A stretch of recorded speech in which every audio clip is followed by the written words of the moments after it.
ሰላም ሰላም ዩናይትዳውያን እንዴት ናችሁ? በሀገር ውስጥ እንዲሁም በመላው ዓለም የምትገኙ ውድ ኢትዮጵያውያን መቼስ ያልገባችሁበት ዓለም የለም። ኮሜንት ላይ ያነባለሁ ከዚህ ቦታ ነኝ ከዚህ ቦታ ላይ መንጌ እያላችሁ የምትሰጡኝ አስተያየት ተመልክቻለሁ። ከደቡብ አፍሪካ በተለይ ብዙ ያላችሁ ይመስለኛል የቻናላችን ቤተሰቦች፣ ኦፍኮርስ ሌላውም ዓለም ላይ ያላችሁ። ለማንኛውም እንዴት ናቸው ውድ ማንቹናውያን? እነሆ ዩናይትድን የተመለከቱ ዜናዎችን ቢዘንላችሁ ተገኘን። እንደተለመደው ዛሬ የማደርሳችሁ መረጃ የሆነው አንደኛ ኦናና ነው። ስለ ኦናና አዲስ ነገር ተሰምቷል። ስለ ማርቲኔዝም የወጣ አዲስ መረጃ አለ። ምንድን ነው? ትሰሙታላችሁ። ዩናይትዶች የሚሸጧቸውን ተጫዋቾች በተመለከተም ደግሞ ስለ ካዛሜሮ የወጣ መረጃ አለ። ካዛሜሮ ዩናይትድ ይቆያል ወይስ ይለቃል? አማካይ ክፍል ላይ ዩናይትድ ጋር ስማቸው ተያይዞ የተነሱ ተጫዋቾች ጉዳይ፣ አንዳንድ ተጫዋቾችን ጉዳይ የምንመለከት ነው የሚሆኑ። አድማጮች፣ ስለ ሪዮስ የተባለው ተጫዋች ስለ እሱስ ምን አዲስ ነገር አለ ያላችሁን የምነግራችሁ ዜና ይኖራል። ክለቡን ስለሚለቁት ተጫዋቾች ደግሞ ዜና ስናደርስ የሳንቾ ነገር አለ፣ አለየለትም። የጋርናቾ ነገር አለ፣ ተቀዛቅዟል። የብራሽፎርድ ጉዳይ አለ። የአንቶኒ መረጃ አለን አድማጮቻችን። እና አሁን ሊለቅ ክለቡን ከጫፍ የደረሰው የተቃረበው ተጫዋች ማን ነው ለሚለውም የነኚህን ተጫዋቾች ወደፊት የዩናይትድ ሽያጭ ሁኔታ እያየን ምላሽ የምሰጣችሁ ይሆናል። አድማጮች፣ በአጥቂ መስመር ላይ አንድ በድበቅ የተስማሙት አጥቂ ተጫዋች አለ ተብሏል፣ ግን ባካፕ ነው። ይሄን አጥቂ ማነው እስቲ እናየዋለን ዜናውን እና የጊዮኬሬሽንም ጉዳይ እናያለን እያያይዘን። እንደተለመደው ያው ክትባት ትወስዳላችሁ። ዛሬም አድማጮቻችን ለቀልድ ነው ክትባት ያልኳችሁ፣ ታውቃላችሁ።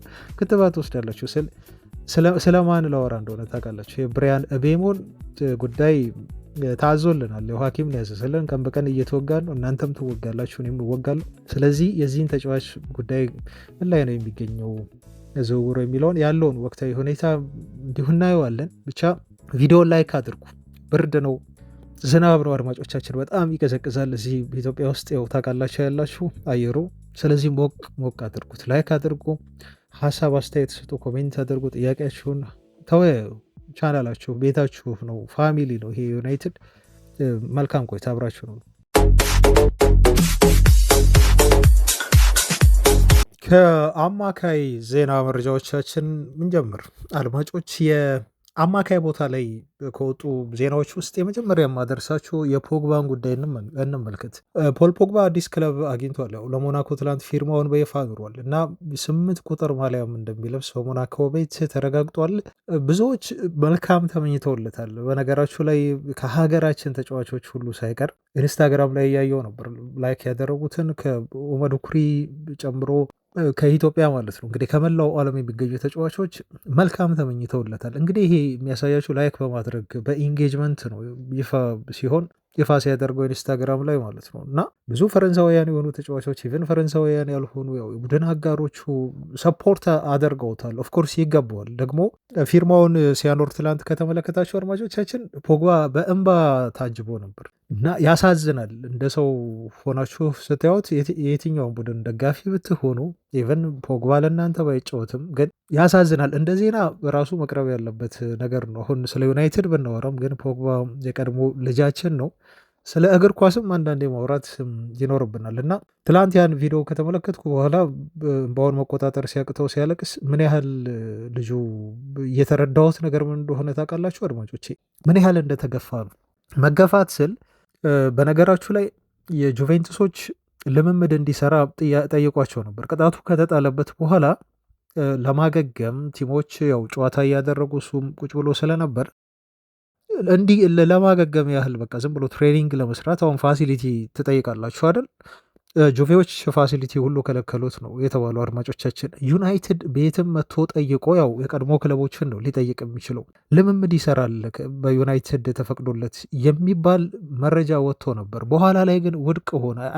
እርግጠኛ አይደለሁም ዩናይትድ ቤትም ጠይቆ ይሄ ነገር ይነፈገው አይነፈገው ማውራት በትክክል አልችልም። የጁቬንትስን ግን ራሱ ነው ልጁ ያረጋገጠው በአንደበቱ ማለት ነው። ዩሲ እነኛ ሁሉ ፈተናዎች ማለት ነው እንግዲህ እግር ኳስ ስትሆኑ ሜዳ ላይ ስትጫወቱ ያለው ይሄ አጀብ አለ አድማጮቻችን፣ ያው ታውቃላችሁ አጀቡ ሁሉ አለ። ደግሞ እንትን ስትሉ በህይወታችሁ መጥፎ ነገር ሲገጥማችሁ እና ስትወድቁ ከበፊት ማንነታቸው ትንሽ ሸርተት ስትሉ ሰው ሁሉ ይሸሻቸዋል። አሁን ፖግባ ላይ የደረሰበት ያ ነው። ድሮ ሲያጀቡኝ የነበሩ ሲደውሉ የነበሩ በአካባቢ በዙሪያ የማይጠፉ ሰዎች ሁሉ ቅጣት ሲጣልብኝ ግን አንድም ሰው አጠገቤ አልነበረም ነው ፖግባ ያለው ማለት ነው። እና በህይወት ብዙ የሚያስተምራችሁ ነገር አለ። ፖል ፖግባ ወድቆ መነሳት እንደሚቻል ልጁ ደግሞ አሁን ቢያሳየንና ይበልጥ ኢፌክቲቭ ሆኖ የቀድሞ ፖል ፖግባን ሜዳ ላይ ብናየው በጣም አስተማሪ የሚሆን ህይወት ነው ያለው፣ ምንም እንኳን ከእግር ኳስ ጋር ብያያዝም ማለት ነው። ለማንኛውም ፖግባ ተመልሷል ለማለት ነው አድማጮች። የብሩኖ ፈርናንዴዝ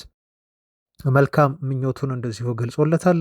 በዩናይትድ ቤት አብረው ሲጫወቱ ታውቃላችሁ ምን ያህል ጥሩ ጥምረት ፈጥሮ እንደነበረ። በነገራችሁ ላይ አሁን ዩናይትድ የሚያስፈልገው አማካይ ክፍል ላይ ልክ የፖግባ አይነት ባህሪ ያለው ተጫዋች ሲያጠቃ ቡድኑ ማጥቃት ባለበት ሰዓት፣ በጣም አስፈላጊ በሚሆንበት ሰዓት ወደፊት ሄደው ፖግባ አንዳንዴ ወደፊት ሄድ ያስፈራል ታውቃላችሁ። በጣም ስኪሉ አለው፣ ይመታል ኳስ።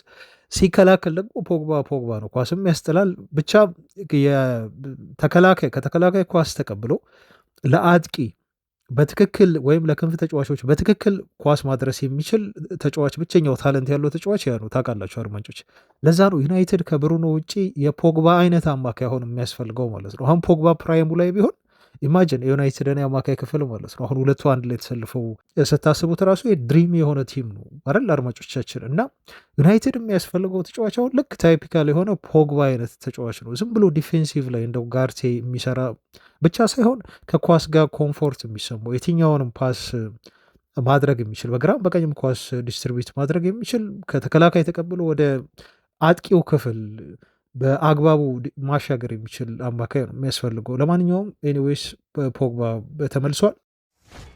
ወደ ክለባችን የተመለከቱ መረጃዎች እንለፍና ካሳሚሮ ተባለ አድማጮች። ያው ካሳሚሮ ወደ ሳውዲ ያመራል ከክርስቲያኖ ሮናልዶ ጋር አብሮ በአልናስር ይጫወታል የሚል ሪፖርት እንደወጣ እንደተቃረበ መረጃ ነገረናችሁ ነበር። ግን ከምናምናቸው የዜና ምንጮች ስላልሆነ ብቻ 50-50 ያደርጋችሁ ያዙት፣ ገና ነው ብያችሁ ነበር አድማጮች። አሁን ተጫዋቹ እንደሚቆይ ተረጋግጧል። ሚረር ነው ይህን መረጃ ያገኘው ብሎ ያረጋግጥልን። ስለዚህ አሁን ይሄ ተጫዋች በዩናይትድ ቤት ለቀጣይ ሲዝን ለመቆየት ወስኗል ማለት ነው እና የካሳሚሮ ዩናይትድን መልቀቅ መርሳት ይኖርብናል ማለት ነው አድማጮቻችን። ስለዚህ ካሳሚሮ ዩናይትድን የማይለቅ ከሆነ ደግሞ ዩናይትድ በዝውውር መስኮቱ ላይ ኦፍኮርስ የክለቡ አንድ እቅድ ነው አማካይ ማስፈረም።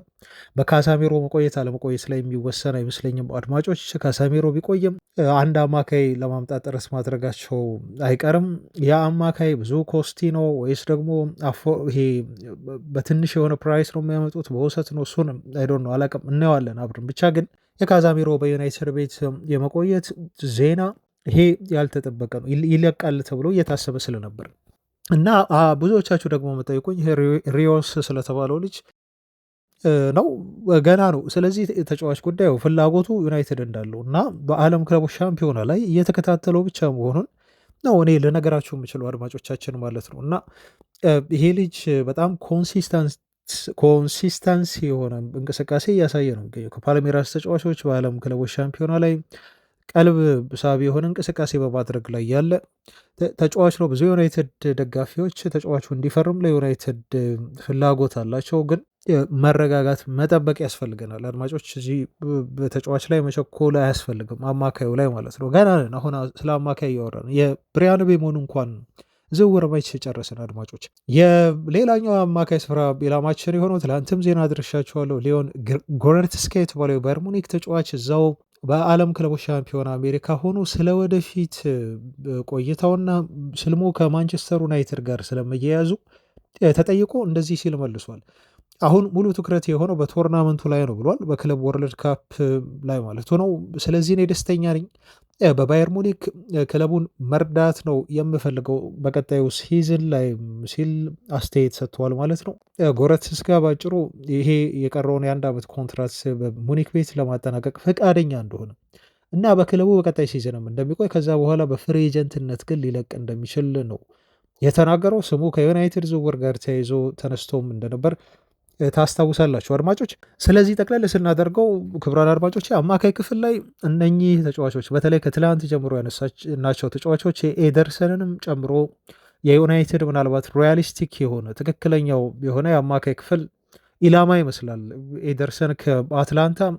ግን እሱንም ለመፈጸም ዩናይትድ ያለው ፍላጎት ጠንከር ያለ ስለመሆኑ አለመሆኑ ኦፍኮርስ ንግግር አድርገዋል፣ መረጃ ጠይቀዋል የሚል ሪፖርት ወጥቷል። ግን መረጃ መጠየቅ ማለት አንድን ተጫዋች ለማስፈረም ማረጋገጫ የሚሆን ነገር አይደለም። አድማጮች መረጃ ስለጠየቁ ኢንኳየር ስላደረጉ ኢንፎርሜሽን ጋዘር ስላደረጉ ብቻ ኤደርሰን ወደ ዩናይትድ ይመጣል ያስፈርሙታል ብለን መናገር ስለሚከብደን የተጨበጠ ድርድር ሲያደርጉና ይሄ ወደ ንግግር ውስጥ እውነተኛ ንግግር ውስጥ ሲገቡ ያን የምናወራበት ይሆናል። ለጊዜው አማካይ ክፍል ላይ ያሉን መረጃዎች እኚህ ናቸው።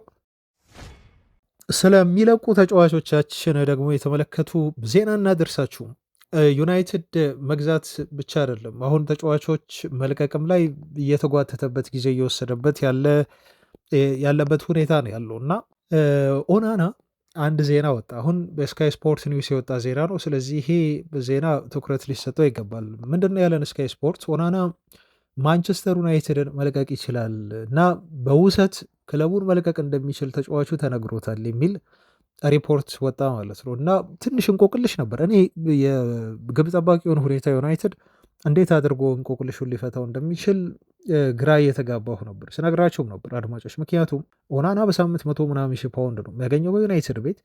ይህን ያህል ገንዘብ እየተከፈለው ሌላ ኢሚሊያኖ ማርቲኔዝን አምጥታችሁ ደግሞ ለሱም 100 እየከፈላችሁ ሁለት ቤስት መሆን የሚፈልጉ ግብ ጠባቂዎችን በአንድ ቲም ውስጥ ማቆየት አትችሉም። በቃ ይሄ ኢምፖስብል። ያስቀምጠዋል፣ ምን ችግር አለው?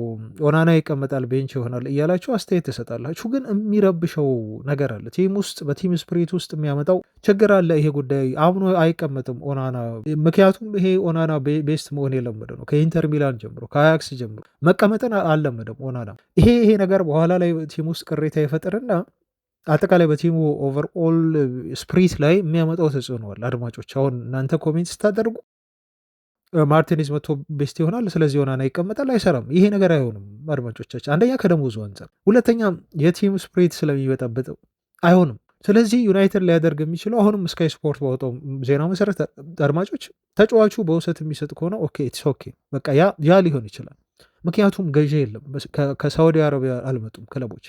ትላንት ነግሬያቸዋለሁ። ሞናኮች ይፈልጉታል፣ መረጃ ወሰዱ በተጫዋቹ ዝውውር ላይ እንጂ በተረጋገጠ ሁኔታ ንግግር አልጀመሩም።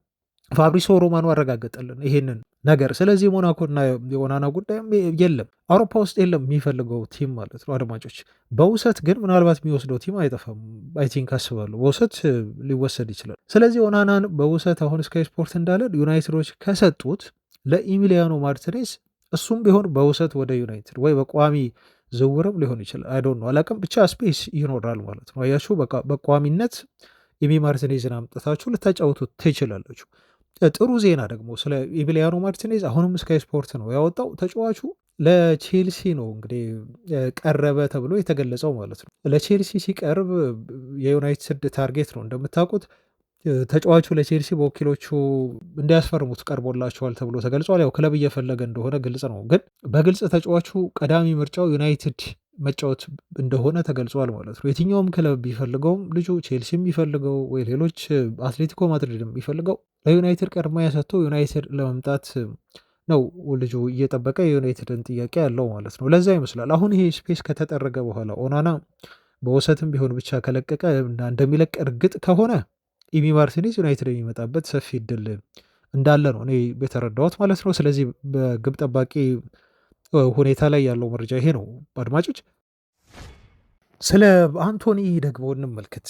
አንቶኒ እጅግ በጣም ጨዋው ተጫዋቻችን፣ እጅግ የምናከብረው ስራውን የሚያከብር ተጫዋች፣ ከዚህ በፊት እኔ አድንቄው በግሌ አስተያየቴን ሰጥቻቸዋለሁ አድማጮቻችን። ተጫዋቹን በጣም የወደድኩበት ምክንያት የራሱን የእግር ኳስ ህይወት ሪቫይቭ ለማድረግ ጠንክሮ የሰራ ስለ ዩናይትድ መጥፎ ነገር የማያወራ ልጅ ነው። መጥፎ ነገር የሚያወራ አሁን ስለተባለ አይደለም። እኔ ቀድሜ ነው ስለ ልጁ ስነግራቸው የነበሩ አድማጮች። አሁን አንቶኒን የምወድበት ምክንያት ብዬ ከዚህ በፊት ሳስረዳችሁ ምሳሌ ሰጥ የነ ሳንቾን የነ ራሽፎርድን ወይ ደግሞ የነ ጋርናቾን ባህሪ እያየው እያነጻጸርኩ ነበር ቼክ ስናገር የነበረው እና ለሪያል ቤት ስለመጫወት ተጫዋቹ የእግር ኳስ ህይወቱን ለማሳመር ወደ ዓለም ዋንጫው ላይ የአንቸሎቲን ቀልብ ስቦ ጥሪ ደርሶት ለመጫወት የብራዚል ብሔራዊ ቡድን ለመወከል ሲል ደሞዜን ሁሉ 30 በመቶ ቀንሳለሁ ያለ ልጅ ነው። በጣም ሰው ነው። በቃ ሰው ስትሆኑ ለራሳቸው ስታስቡ የምትወስኑት ውሳኔ ነው እና እኔ በጣም አከብረዋለሁ አንቶኒን በጣም ነው የማከብረው። አንቶኒ አልተሳካለትም ኦፍኮርስ አውቃለሁ። ለዩናይትድ ምናልባት ከፈጸሙት እጅግ ከባድ የሆነ ዝውውር ስህተት አንዱ ነው ብዬ ነው እኔ በግሌ የማስበው። ኦፍኮርስ የልጁ ስህተት አይደለም፣ የቲሙ ስህተት ነው፣ የቡድኑ ስህተት ነው። ቡድኑ ነው እዛ ጋር ያ ሁሉ ገንዘብ ያወጣው 100 ሚሊዮን ዩሮ ማውጣት ነበረባቸው አልነበረባቸውም? ያን ያህል ገንዘብ ለልጁ ጫናም አሳደሩበት፣ ልጁ እንዲጠፋም አደረጉት። የወጣበት የዝውውር ገንዘብ ሸክሙ ዩናይትድን ማሊያ መልበስ በጣም ከባድ ነው ታውቃላችሁ። እናወራበታለን ወደፊት አድማጮቻችን። በነገራችን ላይ ዩናይትድን ማሊያ መልበስ ማለት ምን ማለት እንደሆነ ብዙ የተሰጠ አስተያየት አለ፣ የያዝኳቸው ነገሮች አሉ። እሱን ቀስ በቀስ እያወጣ እናወራባቸዋለን። እና አንቶኒ አልተሳካለትም፣ ግን ወደ ቀድሞ ራሱን ለማግኘት እየጣረ ያለ ልጅ ነው ማለት ነው። ነገሮችን በሙሉ ያልዘጋ ለዩናይትድ። ሌሎቹን እስቲ ተመልከቱ። አሁን ዩናይትድ ሊሸጣቸው የሚፈልጉ ተጫዋቾች ምርጫቸው እኮ አድማጮች ምርጫቸው አይጣል ነው አይጣል ነው። በቃ እዚህ ጋር የሆነ ነገር በቃ ምርጥ ነገር አቅርባችሁላቸው ኖ ይሄን አንፈልግም ሌላ ምግብ ቀይሩ አይነት ነገር ነው የእኛ ተጫዋቾች። እንግሊዝ ክለቦች ካልሆነ ሌላ ቦታ እንሄድም ይሏቸዋል አድማጮቻችን። ጣሊያን ካልሆነ እንደዚህ ካልሆነ ሌላ ቦታ መሄድ አንፈልግም፣ ባርሴሎና ካልሆነ አይቅርብን ሌላው እያሉ ክለብ ሁሉ የሚያማርጡበት። ይሄ ለኬሪየር የሚጨነቁ ልጆች አይደሉም። ዩሲ ለኬሪየር አይደለም የሚጨነቁት እነሱ፣ ወይ ፊዚካሊ ለሚያዩት ነገር ለአይምሮዊ ፍላጎታቸው ደስ የሚላቸው ሳቲስፋክሽን የሚሰጣቸውን ከተማ ክለብ ነው የሚያዩት። እንደዚህ አይነት ነገር ትኩረት ውስጥ ነው የገቡት እንጂ ለዩናይትድ በሚመች መልኩ ክለቡ እንዲሸጣቸው ራሳቸውን እያመቻቹ እና እየፈቀዱ አይደለም ልጆቹ። ለዛ ነው አንቶኒን እንድንወደው የሆን ነው ማለት ነው። አንቶኒ በነገራችሁ ላይ ወደ ቤትስ ሊመለስ የተቃረበ ይመስላል። ይሄን ያልኩበት ምክንያት ምንድን ነው አድማጮቼ? ቤትሶች ሰሞኑን ተጫዋቾች ሸጠዋል እና ከነኚህ ተጫዋቾች ሽያጭ የሚያገኙት ገንዘብ አንቶኒን ለማስፈረም በጣም ከበቂ በላይ ሆኖላቸዋል። እንደምታውቁት ኮሞዎች አንቶኒን ጠይቀው ነበር ሊያስፈርሙ፣ ካስታወሳችሁ ዜናውን አድርሰናችሁ ነበር። እና ግን ኮሞዎች አንቶኒን ሲጠይቁት ልጁ አይ ለቤትስ ነው መጫወት የምፈልገው ብሎ የእነሱን ጥያቄ ውድቅ አደረገ። ስለዚህ ኮሞዎች በይፋ ከሪያል ቤትስ ሌላ ተጫዋች አስፈርሙ፣ የክንፍ ተጫዋች ማለት ነው። ይሄ ተጫዋች ጄሱስ ሮድሪጌስ ተብሎ ይጠራል። 18 ሚሊዮን ፓውንድ እስከ 24 ሚሊዮን ፓውንድ በሚጠጋ ገንዘብ ነው ያስፈረሙት ማለት ነው። አያቸው አንቶኒ እምቢ ሲላቸው ወደ እዛው ከሪያል ቤትስ ተጫዋች ወሰዱ ማለት ነው። ስለዚህ ሪያል ቤትሶች አሁን ከካርዶሶ እና ከሮድሪጌዝ ዝውውር ብቻ 50 ሚሊዮን ፓውንድ አግኝተዋል ቤትሶች።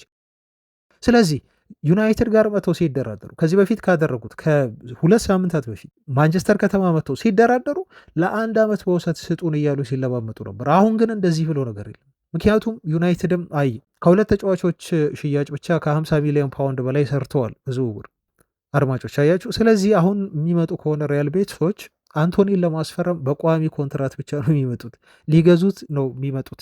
እንዴት አድርገው ይስማማሉ፣ ስለ ወደፊት ሽያጩ ሁኔታ ምናምን የሚለውን እሱን አብረን እናያለን። እንደዚህ ለየት ያለ ፕሮፖዛል ሊያቀርቡ ነው የሚል አስተያየት አለ። ምክንያቱም ስለሚወደድባቸው ገንዘቡን አነስ አድርገው ከፍለው 30 ዩሮም ሊሆን ይችላል 30 ሚሊዮን ዩሮ ማለት ነው። አይ ቲንክ ይቅርታ አድማጮች፣ እንደዚህ አይነት ገንዘብ ከፍለው ከዛ ከወደፊት ሽያጩ ደግሞ ዩናይትድ እኩል እንዲያገኝ በማድረግ የመስማማት አዝማሚያ አለ። አሁን የተቃረበ ነው የሚመስለው፣ ምክንያቱም ኪሳቸው ሞልቷል። በኮንፊደንስ ነው ከዩናይትድ ጋር የሚደራደሩት። ገንዘብ አያጡም። አንቶኒ ለማስፈረም ገንዘብ የለንም የሚሉ ከሆነ እሱ ሌላ ጉዳይ ነው። እንግዲህ ሁለት ተጫዋቾችን በዚህ ያህል ዋጋ ሸጠው አምና ለአውሮፓ መድረክ ባይበሉትም ለአውሮፓ ትልቁ መድረክ ፍጻሜ ያበቃቸውን ተጫዋች ደጋፊዎች በደስታ እንዲወዱት ቲሙን ላደረገ ተጫዋች ወደ አውሮፓ መድረክ እንዲሳተፉ ላደረገ ተጫዋች ገንዘብ የለንም የሚሉ ከሆነ እሱ ሌላ ችግር ነው የሚሆነው። እና ዩናይትድም ቢሆን እዚህ ጋር ጠንከር ከሌላ ክለቦች ጋር መደራደር መቻል ይኖርበታል ማለት ነው። ኤኒዌይስ ግን አንቶኒ የሚለቅና ለዩናይትድ ገንዘብ የሚያመጣ የሚመስል ተጫዋች ነው አሁን ባለው ተጨባጭ ሁኔታ። የጋርናቾን ጉዳይ ላንሳ። ጋርናቾን ብዙ መረጃ እየወጣ አይደለም፣ በጣም ተቀዘቅዟል ሰሞኑን። በነገራችሁ ላይ ቼልሲን ተመልከቱ፣ እያስፈረመ ያላቸውን ልጆች ማለት ነው። አሁን ጊተንስን ኦልሞስት አስፈርሙ አይደል፣ ጨረሱ። አሁን ደግሞ ይሄ ብራይተኑን ልጅ ለማምጣት እየተነጋገሩ ነው። ይህን ዜና እየሰራሁላችሁ ባለበት ሰዓት አሁን 5 ሰዓት ከ10 አካባቢ ነው በኢትዮጵያ ሰዓት አቆጣጠር አድማጮች፣ ወደ ምሳ ሰዓት እየጠጋ ነው። አሁን ነው ዜናውን ፋብሪዞ ሮማኖ ይዞት የወጣው በቅርብ እና በጣም ተቃርበዋል። አድቫንስድ የሆነ ስቴጅ ላይ ደረሱ ተባለ። ኒውካስልም እያወራው ነበር ይሄ ልጅ ለማስፈረም ከብራይተን። ቼልሲዎች ግን ጀደን ሳንቾን 20 ሚሊዮን ፓውንድ ከፍለን አናስፈርም ብለው እሱ ቦታ ላይ ቢያንስ በትንሹ 50 ሚሊዮን ፓውንድ አቅርበዋል ይሄ ልጅ ለማስፈረም። አሁን ቼልሲዎች ዝውውር ከጀመሩ ደግሞ ያቀርባሉ ታውቃላችሁ፣ ይጨምራሉ 60 ሚሊዮን ፓውንድ። ብራይተን ከባድ ተደራዳሪ ነው። ይሄን ያህል ገንዘብ ከፍሎ አሁን ይሄ ብራዚላዊውን ልጅ ስሙ ጠፋብኝ አድማጮች ለማስፈረም በጣም በጣም ተቃርቧል።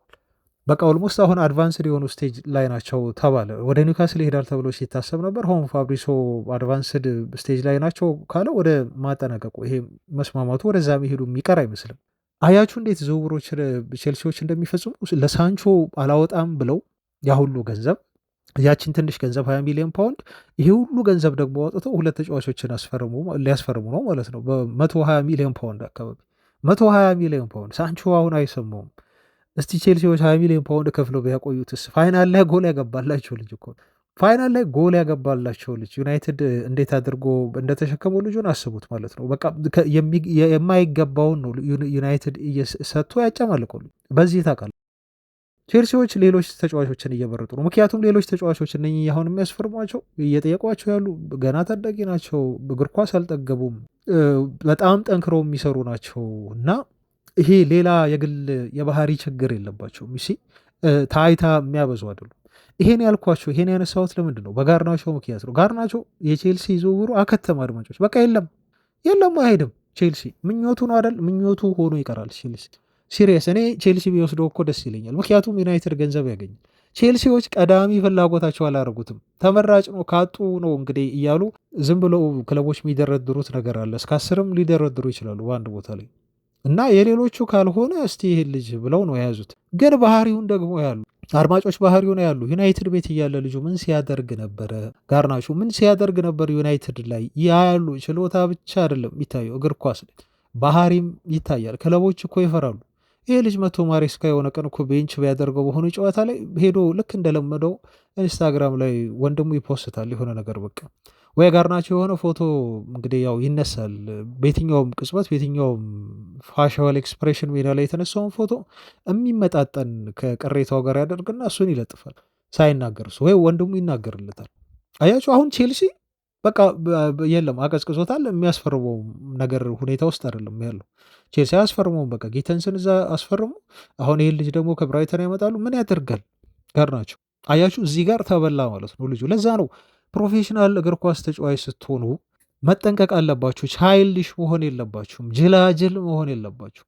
ለቀጣይ እግር ኳስ ህይወታችሁ ማሰብ አለባችሁ። ዩናይትድ ቤት ባይመቻችሁ እኛ ለክለባችን ነው አይደል ተቆርቁረን እንደዚህ ምንለው አድማጮች። ግን እኔ ተጫዋቹ ምን ያህል ጅል ቢሆን ነው ምን ያህል አለመብሰል ነው ብዬ ነው እኔ ተጫዋቹ የወደፊት ኬሪየሩን እያበላሸ እንደሆነ እዛ ጋር የምረዳው እንጂ አሁን እኮ ዩናይትድ እንረሳዋለን እኛ። ጋርናቾ ያንን ነገር ያደረገ በቃ የሆነ ጊዜ በጣም ተወራ አይደል? የሆነ ስሜታዊ ያደረገን አወራንበት እኛም። አሁን የእግር ኳስ ኬሪየሩ ተጫዋቹ የወደፊት ኬሪየሩ ምን እንደሚመስል አላሰበው እንዴ? ክለቦች እኮ ዩናይትድ ላይ ያደረገውን እኮ ነገ እኛ ላይ እኮ ያደርጋል ብለው ነው የሚያስቡት አድማጮች። ይሄን አይገነዘቡም። አያቸው አለመብሰል ነው ይሄ። ቻይልዲሽ የሆነ ባህሪው ጋርናቾ እስካሁን ክለብ እንዳያገኝ ቶሎ በፍጥነት አድርጎት ማን ነው የሚወስደው? እሺ አሁን አስቶን ቪላ ነው። ኦኬ አስቶን ቪላ ስቲል ነው ያለን፣ ችግር ላይ ናቸው እነሱም፣ የገንዘብ ሁኔታቸው ጥሩ አይደለም። ከእንግሊዝ ደግሞ አልወጣም ብሏለች። እዚህ ሁኔታ ውስጥ ላይ ነው የሚገኙ ሳንቾ። ይህም ተጫዋች ወደ ፌነርባቼ ይሄዳል ተብሎ ነበር አድማጮች። ፌነርባቼዎች ደግሞ ዱራንን ለማስፈረም ከስምምነት ላይ እንደደረሱ ነው የተነገረው ከአልናስር እንደተስማሙ ተገለጸ። ስለዚህ ሳንቾም አይፈለግም ማለት ነው። በቃ ሞሪኖሆ ይወስዱታል። በፌነርባቼ ምናልባት የእግር ኳስ ህይወቱ እንዲያገኝ ያደርጉታል፣ መልሰው ይረዱታል ተብሎ ስንሰማ ነበር። አሁን ኦልሬዲ በቃ ከተማ የሳንቾም ነገር ወደ ፌነርባቼ የሚሄድ አይመስልም። ስለዚህ አድማጮች ይቅርታ፣ ሳንቾ ያለው ብቸኛ አማራጭ ምናልባት ወደ ጣሊያን መሄድ ነው። ወደ ጣሊያን እንዳሄድ ደግሞ ብዙ አስቸጋሪ የሚያደርጉት ዝውውሩን የተጫዋቹ ደሞዝ ጉዳይ ነው። ይህን ታውቃላችሁ አድማጮች። የሆነ ጊዜ ተጫዋቹ ኮንትራቱን ሊያጠናቅቅ ነው የሚል እሳቤ ነበረኝ። አሁን ግን ይሄ ፕላስዋን አማራጭ ዩናይትዶች የሚፈልጉ ከሆነ ተጨማሪ 1 ዓመት ማራዘም ይችላሉ። ይሄ ለዩናይትድ ጥሩ አድቫንቴጅ ነው። በነገራችን ላይ ዩናይትድ ነው መብት ያለው እዚህ ጋር ተጫዋቹ አይደለም። አንድ አድማጭ እንዲሁ ስትናገር ነበረ ተጫዋቹም እኮ መፍቀድ አለበት ምናምን እያልክ፣ አይ ተጫዋቹ እዚህ ጋር ፈቃድ የለውም። ዩናይትዶች እንደዚህ አይነት ኦፕሽን ሲያካትቱ ክለቡ ነው የሚፈቅደው። ክለቡ ከፈቀደ ፕላስ ዋን ኦፕሽኑን ያራዝማል እንጂ ለተጫዋቾች መብት አይሰጥም። ተጫዋቹማ አግኝቶ ነው እንዴ? ቢራዘምለት እኮ ሳንቾ ይፈልጋል። ምክንያቱም ቁጭ ብሎ መብላት ነው ልጁ የሚፈልገው።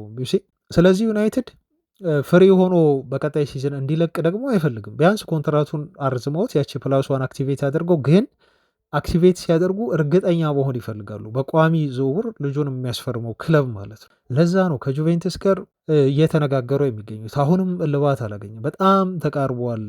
ሊፈርም ሊስማማ ከጫፍ ደርሷል የሚሉ መረጃዎች ወጥተዋል ከጣሊያን፣ ግን በምናምናቸው የዜና ምንጮች ደግሞ አልተረጋገጡም። ስለዚህ መጠበቅ ይኖርብናል ማለት ነው። አድማጮቻችን የምናምናቸው ስለ ዝውውር የሚያወሩን ምንጮቻችን ሲናገሩ በእርግጠኝነት ስለ ሳንቾ መልቀቅ እንዋር፣ ግን የሚቀር አይመስሉም። ሳንቾ ዩናይትድን የመልቀቅ እድሉ ሰፊ ነው የሚመስሉ መልቀቃቸው ባይቀርም አድማጮች፣ በየትኛውም ኮስት ይሁን በየትኛውም መንገድ ይሁን ብቻ ሳንቾም ራሽፎርድም ይለቃሉ። በእርግጠኝነት ይለቃል ብዬ የማልነግራቸው ተጫዋች ምናልባት ሆይላንድ ነው። አድማጮቻችን የጣሊያን ክለቦች አሁን ሆይላንድን በውሰት እናስፈርም አይተነው ልጁን እስቲ ጥሩ ከሆነ በቋሚ ኮንትራት እናስፈርመዋለን የሚል አይነት ሀሳብ እያነሱ ነው ያሉት። ዩናይትዶች ደግሞ አቋማቸው ግልጽ ነው። በሆይላንድም ጉዳይ ልጁን በቋሚ ዝውውር ታስፈርማላችሁ፣ አስፈርሙ፣ አለበለዛ ልጁ ከኛ ጋር ይቆያል እያሉ እየተናገሩ ነው የሚገኙት ማለት ነው። ስለዚህ እርግጠኛ የማልሆነው በሆይላንድ ጉዳይ ላይ ብቻ ነው ማለት ነው እንጂ እነ ሳንቾም እነ ራሽፎርድም እነ ጋርናቾም ኦልሬዲ በቃ ይለቃሉ። መልቀቃቸው ከቲሙ በየትኛውም መንገድ ይሁን በውሰትም በሉት በቋሚም በሉት ብቻ ኤኒዌይስ ይለቃሉ። እንደሚለቁም ነው አሁን እየተገለጸ የሚገኘው። ብቸኛው አንቶኒ ጥሩ ገንዘብ ሊያመጣልን የሚችለው ተጫዋች አንቶኒ ነው። ሜቢ ሌላኛው ጋርናቾም ጥሩ ገንዘብ ለዩናይትድ ሊያመጣ የሚችል ነው። በሌሎቹ እንኳን ብዙም አልተማመን። እሺ እንቀጥል አድማጮች። ወደ ጊዮኬሬሽ መረጃ ደግሞ እንለፍ። ጊዮኬሬሽ ላይ ብዙ ምላችሁ ነገር የለም። ያለው መረጃ አዲስ ነገር ምንድን ነው? ተጫዋቹ የእረፍት ጊዜው እንዲራዘምለት ፍቃድ ጠይቆ ፍቃድ አግኝቷል ነው። ፍቃድ አገኘ ማለት እንግዲህ አሁን መመለስ ያለባቸው ለፕሪሲዝን ልምምድ መስራት ያለባቸው የተቀመጠ ቀን አለ። ከዛ በላይ ነው ልጁ ፍቃድ የጠየቀው ተብሎ የተነገረው። ስፖርቲንግ መቼ ይመለሳል አይታወቅም። ቀድሞውኑ አመፅ ላይ እንደሚሆን ሲነገረን ነበር አድማጮቻችን። በጣም ልጁ ደስተኛ አይደለም። ክለቡ በፈጸመበት ፈጽሞብኛል ባለው በደል አይመጣም፣ ልምምድ አልሰራም ብሏቸዋል። ግን አሁን የክለቡን አመራሮች ኦፊሻሊ ደውሎ መጠየቁ ደግሞ ፍቃድ እንዲሰጡት መጠየቁ ደግሞ እና ክለቡም ደግሞ ፈቀደ መባሉ ምን ያህል ሊሸጡት ዝግጁ ስለመሆናቸው ስፖርቲንጎች ማረጋገጫ ነው። በነገራችሁ ላይ መልቀቁ አይቀርም ልጁ። ስፖርቲንጎችም ያው ለጊዜው ይሄ ማካበድ አለ አይደል? ያው የሚፈልጉ ክለቦች እንግሊዝ ናቸው፣ ዩናይትድ ነው፣ አርሰናል ነው። ጥሩ ገንዘብ ለማግኘት የምትደረግ ጥረት አለች። የዋዛ አይደሉም። በነገራችሁ ላይ ስፖርቲንጎች ከባድ ናቸው። ከፖርቹጋል ክለቦች ተጫዋች ሲሸጡ ከባድ ናቸው በጣም። አሁን በእንግሊዝ ብራይተን ከባድ ናቸው ሲሸጡ ይባላል። አሁን ብሬንትፎርድም ታውቃላቸው። እኚህ ደግሞ ከፖርቹጋል ደግሞ ስፖርቲንግ ሊዝበኖች በቃ አስጨርሰው ነው የሚሸጡት እና መልቀቁ ላይቀር ልጁ ያው እየተወዛገበ ክረምቱ ሙሉ ይቀጥላል። ዩናይትድም ይባዝናል ለማለት ነው አጥቂ ሲያስፈርም። ኤኒዌይስ ግን የጊዮኬሬሽን ጉዳይ አሁን ሰሞኑን ከተወራው አንጻር ከምን እንዴት አድርጌ እንደማነጻጽሮ ታውቃላችሁ? አሁን ጊዮኬሬሽን በጣም ቆንጆ ውብ የሆነች እንስት አድርጋችሁ ሰዱት ጊዮኬሬሽን። ምክንያቱም ብዙ ፈላጊዎች አሉት ልክ እንደ ኮረዳ እንስቷ ማለት ነው። እና እቺ እንስት ሁለት አይነት የፍቅር ወይም የጋብቻ ጥያቄ ቀርቦላታል። እስቲ አሁን በአጭር ምሳሌ ላስረዳቸው የጊዮኬሬሽን ሁኔታ። እቺ እንስት ወይም እቺ ቆንጆ ሁለት አይነት የናግባሽ ጥያቄ ሲቀርብላት አንደኛው ሚስቴ ላድርግሽ ብሎ ፕሮፖዝ ያደረጋት ሰው ጥሩ የሆነ አቅም ላይ ነው የሚገኘው በዚህ ሰዓት። ጥሩ የሆነ አቅም ላይ በቃ አሁን አንዷ ላግባሽ ያላት ማለት ነው። እና እኔ እንጋባ እና ሰርጋችንን ምናልባት ዱባይ ላይ ብናድርግ እና ከዛ በመላው ዓለም አዞርሻለሁ፣ ቻይና ሄጄሽ ሄዳለሁ ወይ ምንድነው በቃ ጥሩ ሚዝናና ቦታ መዝናኛ ቦታ ያለው ዱባይ ወስድሻለሁ ወይ ኢቢዛ ወስድሻለሁ፣ ባርሴሎና እንደዚህ ወስድሻለሁ። በቃ ጥሩ ጥሩ የጫጉላ ጊዜያቶች አብረው ይኖሩናል እና ጥሩ አቅም ላይ ነኝ ያለሁት፣ ጥሩ የሆኑ እድል ላይ ነው ያለሁት፣ የፈለግሽበት ኮንሰርት ወስድሻለሁ፣ ኮንሰርት እንመለከታለን እያለ የሚያባብላት ይሄን ብሎ የሚያባብላት ደግሞ ማን እንደሆነ ገምቱ አድማጮች።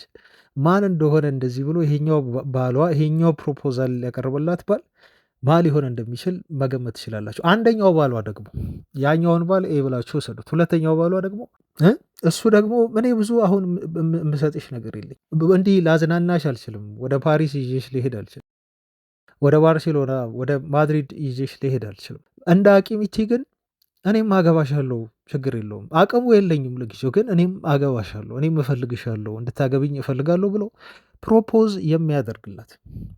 የሚያደርግላት እዚህ ወደፊት በጣም ተስፋ አለኝ። ግን ወደፊት በጣም ተስፋዬ የላቀ ነው። ወደፊት ብዙ ገንዘቦች ይኖሩኛል። ወደፊት እኔ ጋር ስትመጪ አትቸገሪም። የአሁኑን አሁን መቸገሬን እንደዚሁ ብሎ የሚያባብላት እንስት ጊዮኬሬሽ ማለት እንደዛ ብላችሁ ወሰዱት እና አሁን እነኚህ ኤና ቤ የተባሉት ባሎች ማን እንደሆኑ በትክክል ይገባቸዋል አድማጮች። ኤ ብዬ ያስረዳኋችሁ ቅድም አርሰናል፣ ቢ ብዬ ያስረዳኋችሁ ደግሞ ማንቸስተር ዩናይትድ ነው። ከዛስ እሷ ስትመልስ ምን ትላለች? እኔም እኮ በጣም እወድሃለሁ፣ አንተ ጋር መጥቼ አንተን ባገባህ አልጠላም ትለዋለች። ለቢ አልጠላህም አንተን፣ እኔም ለአንተ እኮ ቦታ አለኝ ግን ትለዋለች። ግን እስቲ ቆይ ታገሰኝ፣ ትንሽ ጊዜ ስጠኝ፣ ታገሰኝ እና እስቲ የሆነ ሰው በቃ እሷ አትነግረውም እኮ ለዛ፣ ግን ትንሽ ታገሰኝ ነው የምትለው። የሆነ ሰው እኔም ጠይቆኛል። እሱ ጋር ያው ብልጭልጭ ነገር ነው ያለው። በደንብ ያዝናናኛል። የአውሮፓ ሻምፒዮንስ ሊግ ላይ ይሳተፋል። እንደፈለገ ጫጉላ በሉት የእነሱን ጋብቻ የእሱን ጋብቻ።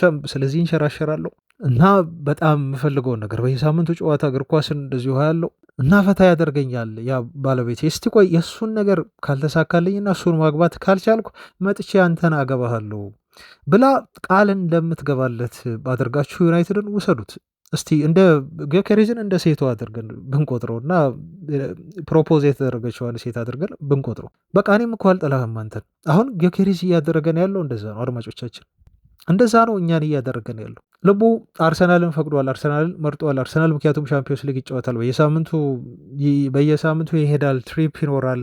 አውሮፓ ሻምፒዮንስ ሊግ ነው፣ ትኩረት ይኖራል። ዩናይትድ ግን በሳምንት አንዴ ነው የሚጫወተው። ለጊዜው ገንዘብ የለውም፣ ተቸግሯል፣ ኪሱ ባዶ ነው። እዛ ደግሞ ለጊዜው ገንዘብ አለ። ዩናይትድ አሁን አይደለም፣ ለወደፊቱ ግን ዩናይትድ እጅግ ትልቅ ቡድን ነው፣ ትልቅ የሆነ ነገር ይኖረዋል። በዚህ ፕሮፖዛል ውስጥ በዚህ ሁኔታ ውስጥ ነው አሁን ጊዮኬሬዝ እየተጫወተ የሚገኘው። እንደ አንድ እንስት ኮረዳ ለትዳር ፕሮፖዝ እንደተደረገች አድርጋችሁ ሳሉት። እኔ በዚህ መልኩ ነው የሱን የምረዳው አድማጮቻችን፣ የጊዮኬሬዝን ጉዳይ ማለት ነው። ስለዚህ ከዚህ በላይ ስለ ተጫዋቹ ምንም ልላችሁ አልችልም።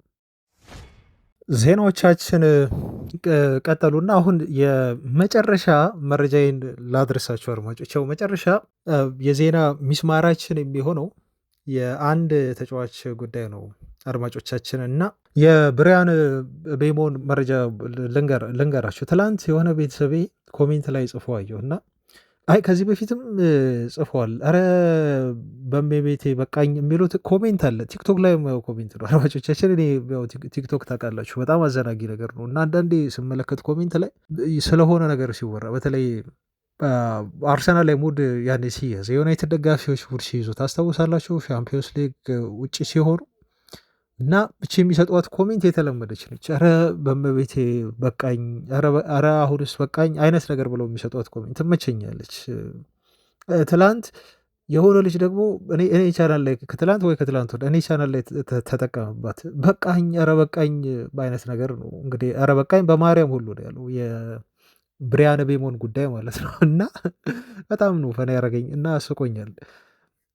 ያኔ ቲክቶክ ኮሜንት እዚህ ላይ አምጥቶ ኧረ በቃኝ ብሏል ልጁ እና እኛም እኮ ኧረ በቃን ብንል ደስ ይለን ነበር። አድማጫችን ግን ምን እናድርግ? አሁን እሱ ሳይፈርም እንዴት በቃን ብለን እንላለን? ያው እንደ ድሮ አሁን ብዙ አላወራችሁም፣ ዛሬ በጣም ብዙ አላወራችሁም ብዬ እኮ 10 ደቂቃ አላወራ እኮ ነው አድማጮች፣ ብዙ አላወራችሁም። ትንሽ ነው 10 ደቂቃማ ምን አለ ስለ ብሪያን ቤሞ ሳናወራ፣ እሱን ሳናስፈርምማ፣ እሱን ሳናመጣ እንዴት ስለሌላ ምን እናወራለን? አሁን ሌላ ነገር ስለ ዝውውር ሌላ ነገር አወራን የምትሉት እኮ አሁን ሩመር እኮ ስለሆነ ነው። ሌሎች ወሬዎች አሁን ራፋኤል ሊዮ እንዲህ ሊመጣ ነው ብዬ ቅድም የነገርኳችሁ እና ቲም ቶክ ያወራው ግን እንድትጠነቀቁ ምናምን የነገርኳችሁ በቃ እንደዛ አይነት ዜናዎችን ነው ልናወራ የሚሆነው ማለት ነው።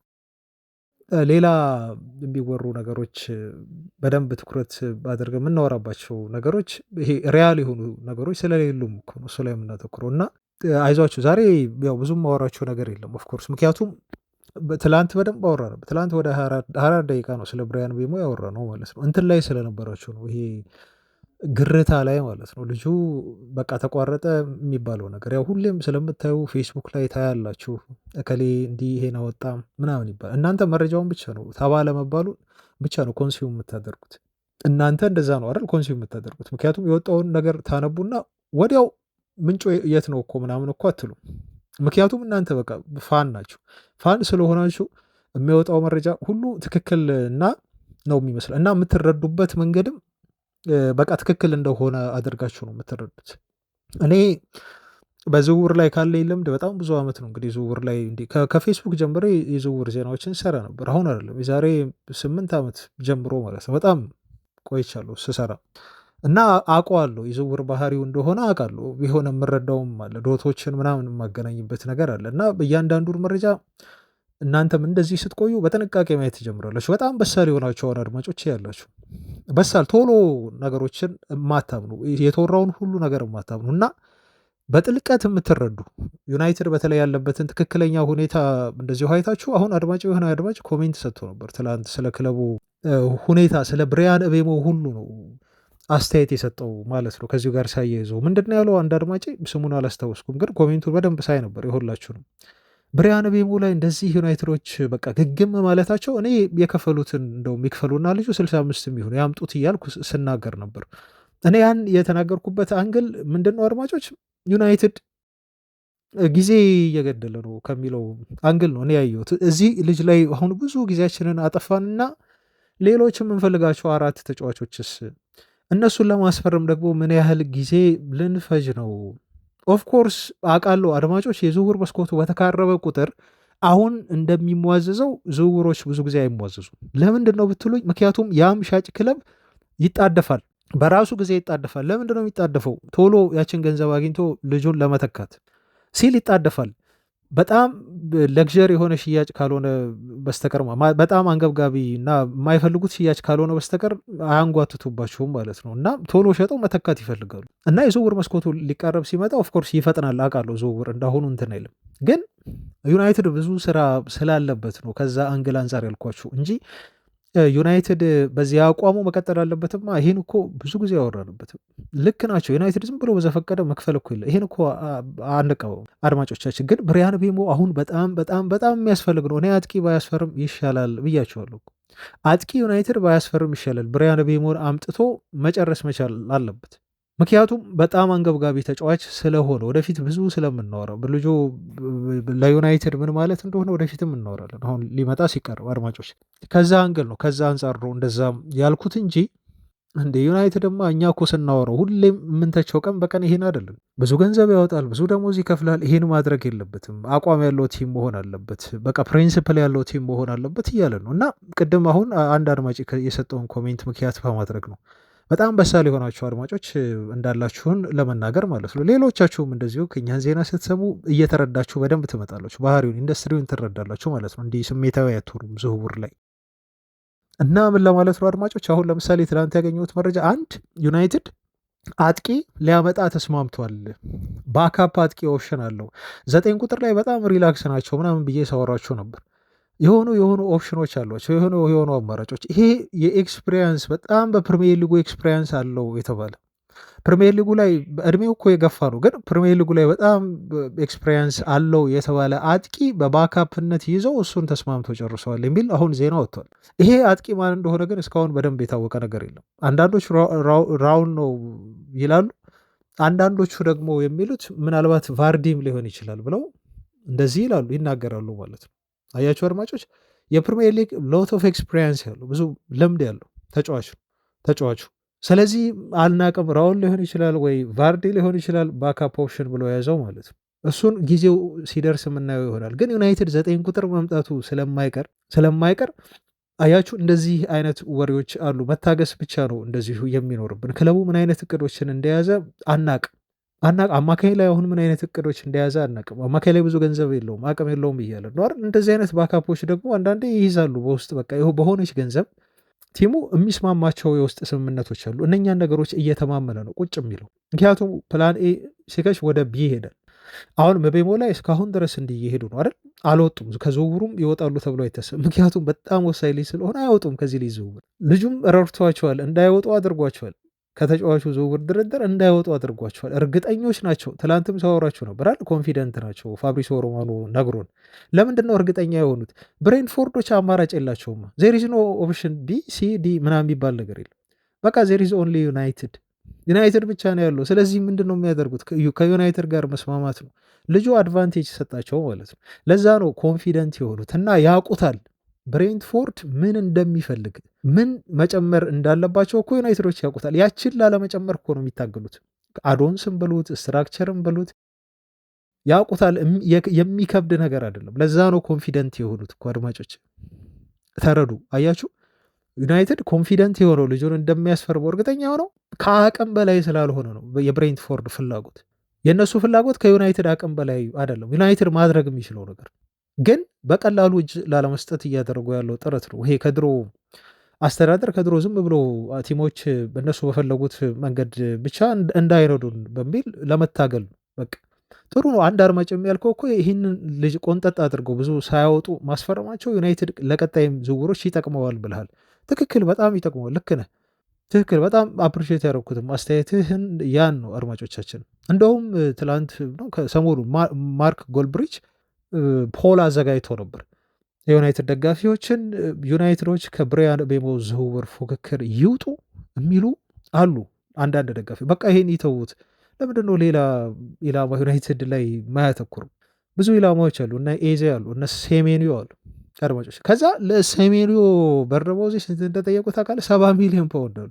ተመኑ 70 ሚሊዮን ፓውንድ ተለጠፈ ሴሜኒዮ ላይ ማለት ነው። እና ሴሜኒዮን ለማስፈረም ደግሞ ሌላ አንድ ወር እንደራደር፣ ያውም 70 ሚሊዮን ፓውንድ እያሉን በርነመዞች አድማጮች መውጣት አይሆንም። እና ይሄን ፖል አዘጋጅቶ ማርክ ጎልብሪች አብዛኛው የዩናይትድ ደጋፊዎች አይወጣ ነው ያሉት፣ ይጨርስ ዩናይትድ እንደምንም ብሎ ይሄን ዝውውር መጨረስ አለበት። ጊዜም ፈይቶበታል። ልጁም በጣም ወሳኝ ነው፣ መጨረስ አለበት። ግን ቀላል የማይባሉ ደግሞ በቃ ዩናይትድ ከዚህ ዝውውር ራሱን ያወጣ ነው ያሉት። ምክንያቱም ብሬንትፎርድ እስከ 70 የሚሄድ ከሆነ አፍሮንት እስከ 65 ክፈሉኝ የሚሉ ከሆነ ብሬንትፎርዶች መውጣት አለበት ብለው የሚያስቡ የዩናይትድ ደጋፊዎች አሉ ማለት ነው። ግን እኛ ይሄን ዝውውር ሳንጨርስ የዩናይትድ ሰዎች ሳይጨርሱ በፍጹም ይሄን ዝውውር ላይ ጊቭአፕ አያደርጉም እና ያጠናቁታል። እና የመጨረሻ ዴድላይን ሴት አድርገው ይሄ ዴድላይን ልጁን ለማስፈረም እስከ 7 ድረስ። አሁን ዛሬ ቀኑ ጁን 29 ነው አይደል? በቃ 8 ቀን፣ ዛሬ እሁድ ነው ቀኑ። ቀጣይ ሳምንት ስለ ብሪያን ቤሞ ሄርዊጎ መባል አለበት። ካላስ አለቀ በቃ። ሄርዊጎ ካልተባለ ቀጣይ ሳምንት ዝውውሩ በጣም አሰልቺ ነው የሚሆነው። በጣም እንትን ይላል። አይሄድም፣ አሜሪካም አይሄድም፣ ፕሪሲዝን አይኖረውም ከኩኒሃ ጋር እና ለምንፈልገው የአርሰናል ጨዋታም ላይ ደርስ ይችላል ማለት ነው። በጣም ወሳኝ ነው። በነገራችሁ ላይ ኦፍኮርስ አንድ ተጫዋች አሁን ፈርሞ አሁን ለአርሰናል በነጋታው መሰለፍ ይችላል ከተመዘገበ ችግር የለው። ግን ከተጫዋቾቹ ጋር መግባባት አለ፣ የአሰልጣኙን ሀሳብ መረዳት አለ። ለአርሰናሉ ጨዋታ ብሶ በጣም ያስፈልገናል። በነገራችሁ ላይ በጣም እኔ ብሪያን ቤሞ እና ኮሪሃ የአርሰናል ጨዋታ ላይ በደንብ ላያቸው እፈልጋለሁ። ኦልድ ትራፎርድ ላይ ከደጋፊ የመጀመሪያ ጨዋታ በደጋፊ ፊት የሚያደርጉት ከአርሰናል ከታሪካዊ ባላንጣችን ተቀናቃኛችን ጋር በተለይ ኢትዮጵያ ውስጥ ላለን ደጋፊዎች በቃ እዛ ጨዋታ ላይ ጎል እንዲያስቆጥሩ እፈልጋለሁ። አርሰናል ላይ እንዲጨፍሩ በኦልድ ትራፎርድ ደጋፊዎችን እንዲያስጨፍሩ እፈልጋለሁ። ከሁለት አንዱ ወይ ሁለቱ ደግሞ ያደርጋሉ። የሆነ ውስጤ የሆነ ሴንስ እያደረገ ነው። በቃ የሆነ ነገር ይፈጥራሉ፣ ለዩናይትድ ይፈጥሩልናል እዛ ጨዋታ ላይ አያችሁ። ያን ማድረግ የምንችለው ግን ማሰለፍ የምንችለው ውጤታማ ሊሆኑ የሚችሉት ተጫዋቾቹ አሁን ሲፈርም ነው። ከሳምንት በላይ መውሰድ የለበትም።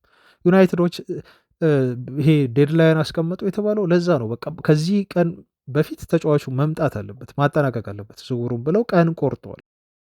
ጁላይ 7 በፊት ዝውውሩ ማለቅ አለበት ብለው ከዛ ወደ አሜሪካ ይዘውት መሄድ ይችላሉ ማለት ነው። ቲሙን ይሰሩበታል የሚለውን ዜና ነው አሁን እዚህ ብሪያን ቤሞ ላይ ለነገራችሁ የምችለውና የወጣው ማለት ነው አድማጮቻችንና ፋብሪሶ ሮማኖም እርግጠኛ ነው ናቸው ብሎናል።